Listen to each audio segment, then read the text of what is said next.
একটি আমল যদি আপনি করতে পারেন আপনার জন্য জান্নাত নিশ্চিত। নবী করিম সাল্লাল্লাহু আলাইহি ওয়াসাল্লাম বলেছেন, যদি কোনো ব্যক্তি সকাল এবং সন্ধ্যা এই একটি আমল করতে পারে, এই একটি আমল যেই বান্দা করবে, যেই ব্যক্তি করবে, তার জন্য জাহান্নাম হারাম। সুবহানাল্লাহি বিহামদি। জাহান্নাম যেহেতু হারাম, তার জন্য জান্নাত নিশ্চিত। সুতরাং আমলটা কিভাবে করতে হবে আর আমলটা কি সে সম্পর্কে আমরা জানার চেষ্টা করবো ইনশাআল্লাহ। নবী করিম সাল্লাল্লাহু আলাইহি ওয়াসাল্লাম বলেছেন, যদি কোনো ব্যক্তি সকাল এবং সন্ধ্যা এই একটি দোয়া 3 বার পাঠ করতে পারে, একটি দোয়া যদি 3 বার পাঠ করতে পারে, আমি আল্লাহর হাবিব জনাবে মুহাম্মদুর রাসূলুল্লাহ সাল্লাল্লাহু আলাইহি ওয়াসাল্লাম সাক্ষ্য দিচ্ছি, ওই ব্যক্তির জন্য জাহান্নাম হারাম হয়ে যাবে। যখন আল্লাহ তাআলা নবী এই কথাটা বললেন, একটু চিন্তা করে দেখেন, আপনার জন্য আর কোনো কিছু দরকার আছে নাকি?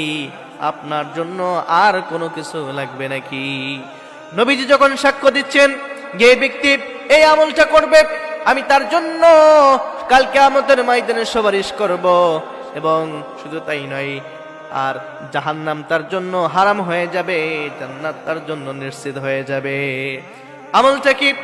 যদি কোনো ব্যক্তি ফজরের নামাজের পরে পড়ে 3 বার আল্লাহুম্মা ইন্নী আসআলুকাল জান্নাহ ওয়া আউযু বিকা মিনান নার, আল্লাহুম্মা ইন্নী আসআলুকাল জান্নাহ ওয়া আউযু বিকা মিনান নার।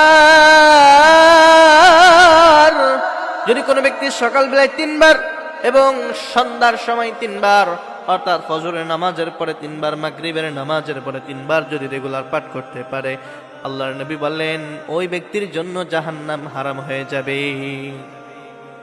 এই দোয়ার ভিতরে আমরা আল্লাহ তাআলার কাছে প্রার্থনা করতেছি, আল্লাহ তাআলা তুমি আমাদের জন্য জাহান্নামকে হারাম করে দাও, জাহান্নামের আযাব থেকে তুমি আমাদেরকে মুক্তি দিয়ে দাও। আমরা পানাহ চাই জাহান্নাম থেকে, এবং জান্নাতুল ফিরদাউস অর্থাৎ জান্নাতের ভিতরে তুমি আমাদেরকে প্রবেশ করাও।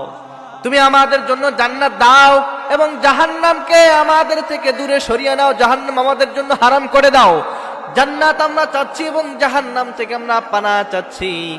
যদি জান্নাত চাই এবং জাহান্নাম থেকে আমরা পানাহ চাইতে পারি, আল্লাহ তাআলা বললেন এই আমল যদি কোনো বান্দা এবং বান্দি রেগুলার করতে পারে, আল্লাহ তাআলা ওই ব্যক্তিদেরকে জাহান্নাম হারাম করে দিবেন এবং জান্নাত ওই ব্যক্তিদের জন্য অবধারিত করে দিবেন। সুবহানাল্লাহ। এজন্য আমরা প্রত্যেকটা দিন চেষ্টা করব এই একটি আমল যেন আমাদের কখনো ছুটে না যায়। একটু সময় তো লাগবে, অল্প সময়।